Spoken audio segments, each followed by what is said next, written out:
Morning, guys. Hope you all are doing well, and hope you guys enjoyed your vacation or your holiday actually yesterday. So, this week we're going to continue and cover on software. Last week, when we talked about software, we talked about it in the general sense, right? We talked about the OS and applications, but we talked about it more on a overview rather than in specifics. So this week we're going to get a little bit more into specifics. We're gonna talk a little about operating systems, and then we're gonna focus on applications and different types that we already covered since last year, but with a little bit of extra information in the notes, okay?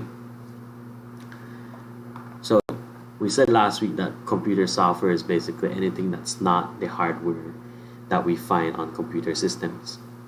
We talked about how the reason why computer software was created, or one of the reasons why, is because it allows us to communicate or interface with a computer system like non-physically. For example, using punch cards like in old computers.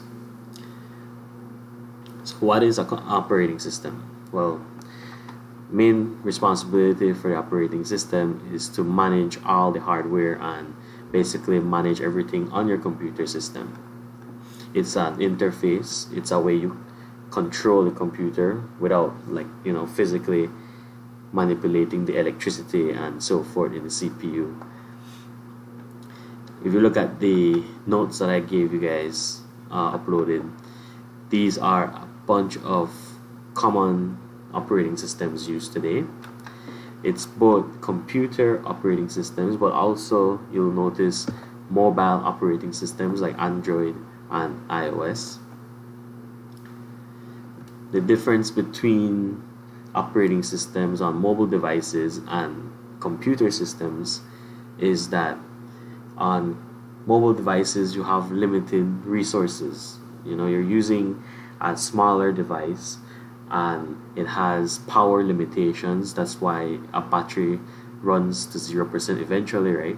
But not only that, but your operating system needs to know how to manage the power. It can't just go, like if you go to your laptop or computer and you click on the battery, you can't just jump straight to best performance and then keep that on at all times with a mobile device. That's gonna cause your mobile device to run out of battery probably within an hour, and if you lose power on your phone in just 1 hour, then it's not really a good phone, because then what are you gonna do for the next 8 or 9 hours when you don't have your phone?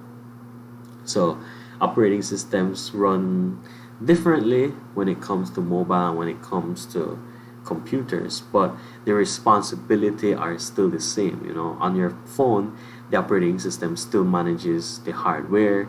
It manages stuff like how much memory is available and when it needs to free up memory, and it manages basically how much power you should be using at any time. Same thing with the computer. Just like with my OS, I can choose when I want more performance, for example here, or better battery life. That's based on the OS. Another difference you could find with mobile devices is that because of the size, you'll notice your cell phones don't spread heat out as well as computers, because computers nowadays have fans and the fans help cool down the system and so forth. But if you look at a cell phone, there are no fans. There is one cell phone out there that I saw recently that does use a fan, but it's a really small fan.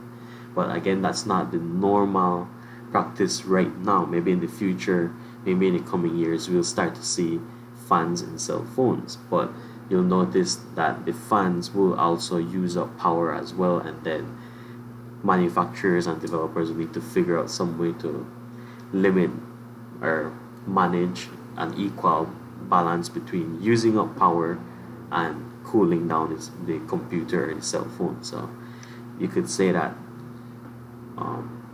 what I'm saying is that with operating systems, it's not the same for phones and it's not the same for computers, right? There's a difference, but most of those differences generally have to do with the limitations that come with mobile devices.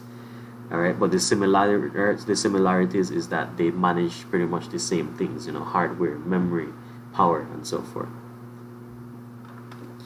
In some cases, you see, like with Windows, you notice there's Windows for computers, which is what I'm using, and then you would notice like a while back there was the Windows OS used on cell phones, right?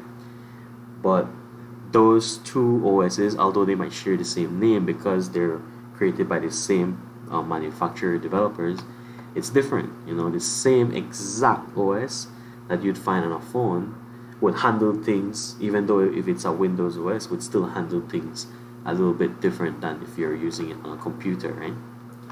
So that's just why I wanted you guys to realize that it's different, but the responsibilities are pretty much similar. One of the differences as well is not only software but hardware as well. I talked a little bit about RAM, because if you look at the RAM on a computer and then you compare the RAM on a mobile device, it's not the same. And just from pictures alone, this is what you'll find on RAM on a computer. And if you look at the size of the RAM that you put on a computer, it's pretty much almost the size of a cell phone. So just from looks and from make alone, you can see that it's different. Not the truck dad RAM, but computer RAM. And then if you look at the inside of a cell phone, look at the small little chip, really small chip, but yet you see nowadays that, oh, this Samsung, S8 or S10 has 8 gigabytes of RAM. Well, my laptop has 8 gigabytes of RAM too, but is it the same thing? No. Right? The hardware is different in that case. So you have to see the differences when it comes to mobile and actual computer systems, right? So it's not just that the software has to be created slightly differently or completely differently, but you see that the hardware has to be different as well. Even though it's the same amount of RAM on paper, it's not the same make of RAM, right? So that's just the little differences I wanted to highlight, between operating systems. You have Ubuntu, Mac, Windows, all of them you could use on computer systems. You have Android, iOS, which is very famous now that you use on cell phones. You have Linux, which is used on a lot of different systems. It's also used on mobile, it's also used on computers, but with Linux usually it's under or deep into the OS, right? It's not really very apparent. All right, and then you have Tizen, Debian, and Chrome, which you see sometimes mostly in mobile systems, but Chrome nowadays you could see them in Chromebooks and so forth. So we continue on. We finished talking about operating systems. We know what they do. We jump over to application software. Application software is different from the operating system because it's not as crucial. It doesn't manage things like power and processing and so forth, but it asks permission from the OS to use these things, right? So application depends on the OS, because if you want to run a software like Microsoft Word, or even if you want to play a game, these software needs to ask permission first from the OS. Like if you're playing a game and your game needs like 4 gigabytes of RAM to load the textures and the characters and so forth, the application needs to get that resource through the OS first, and then the OS manages how much RAM is going to be given, and if too much RAM is being used up or is not available, then you'll notice a computer or even a phone sometimes starts to freeze up because of reducing that memory that's available. So the application needs to get permission from the OS first, and anything that is run other than the OS needs to be run basically on the OS, and it needs that resources provided by the OS first. What is an application? Well, we talked about this already. An application is usually developed to complete some task, right? The task should be general enough that you know what type of application it is. We covered 5 different types of application from our textbook already, but today I'm just going to cover 4 of them. We covered accounting applications, and we talked about how these applications basically help people with money. When it comes to businesses, they use applications like QuickBooks and SAP and NetSuite, which are basically companies. They're basically company names, right? And they use this to track basically money.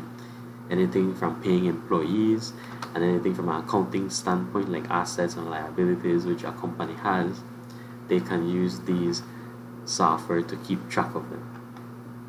So these software here that I have in the image here, you have to remember these are companies and these are the names of the companies.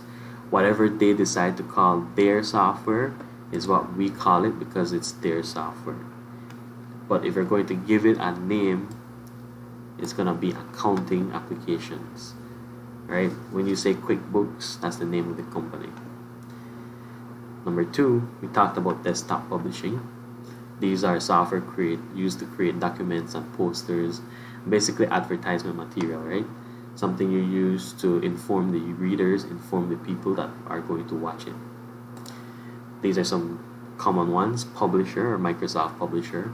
Some people even use Microsoft Word to get the same effect of desktop publishing. You have InDesign and so forth, but Publisher is really common, especially for us in this stage. And again, you notice we call it Publisher, but that's because it's Windows or Microsoft actually that created it. It's not that all desktop applications, publishing applications are called Publisher, right? It's just the name of the company gave it. If you're gonna give it a name or what describe it, it's a desktop publishing application. Number 3, we talked about graphical processing applications.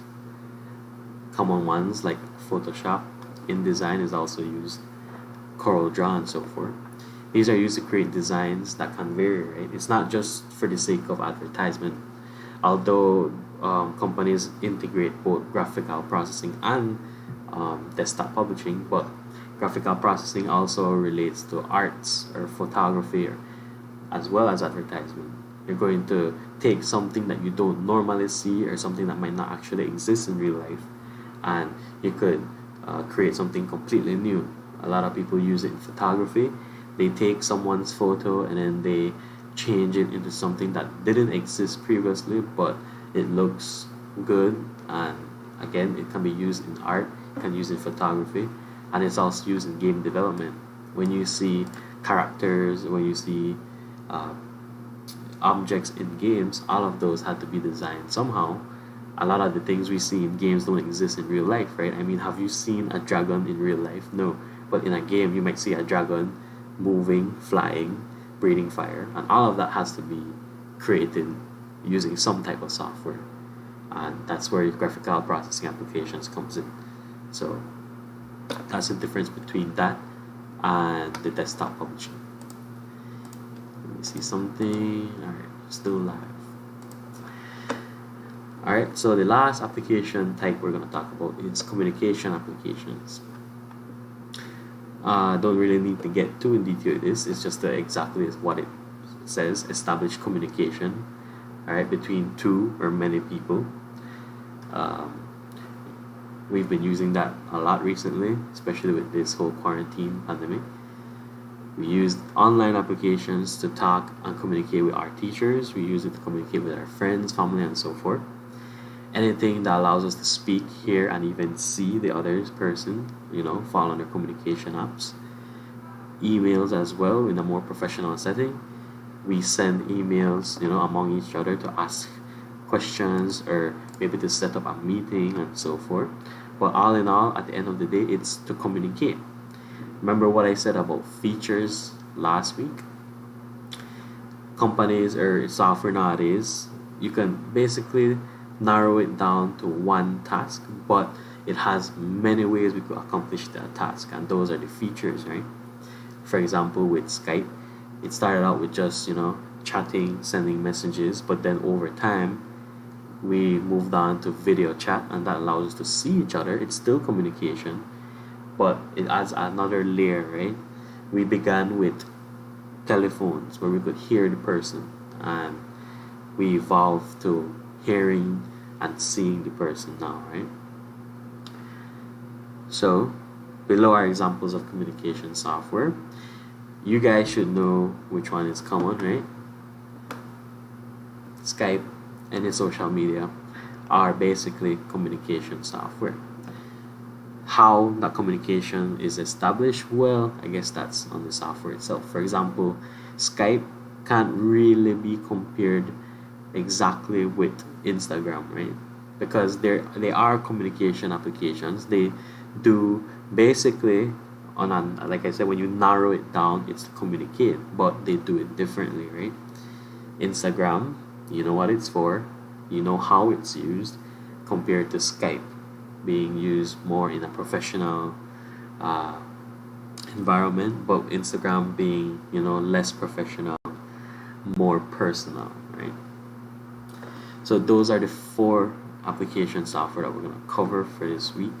The last one that we covered already was inventory, right? Stock control applications, but I didn't include it here because we already have one that deals with money, and because a lot of accounting applications nowadays, the same companies also create the inventory applications. Like QuickBooks has their accounting software, but they also have like their point of sale software, and those software usually have inventory features integrated into it. So that's why I didn't include it in this list.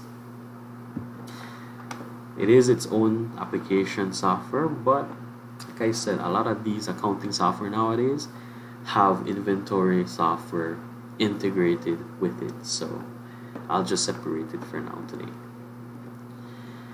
Alright, so that pretty much covers our software lesson for today. We talked about operating systems, and you notice the operating system is not really about type, it's more about what devices they are used on based on limitations. And then when it comes to applications, then we have to talk about types, because applications are intended to do one task, so we can break them into different types. If you're gonna do one thing, it's not always the same as the other, so we could actually separate them based on type, right?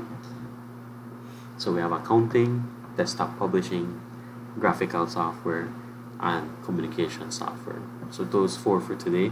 There's a lot more, right? You can have spreadsheet software like Excel, but then some would argue that Excel can be used for accounting. And so at those points, you'll notice one software can do many things, but at the end of the day, it does one main thing, and it's spreadsheets, right? What else? You have Word, like Microsoft Word, which is a word processor, but also, if you notice, you can use it in the stock publishing. But the basic task for Word is communication, not communication, but writing down software, right? Not software, sorry, writing down information to have someone reading it. It's basically to type out something or write out something. Alright, so that's it for this week. Thursday, I'll be posting questions as usual. Make sure you answer them using the Google form, again, as usual. And that's it for today, guys. So if you have any questions, you could comment in the stream, on the video, on the reading material for today, or you could send me an email asking me questions, and I'll get to them when I get to them. Alright, so have a good morning, have a good week. See you guys next week on the next video. Alright.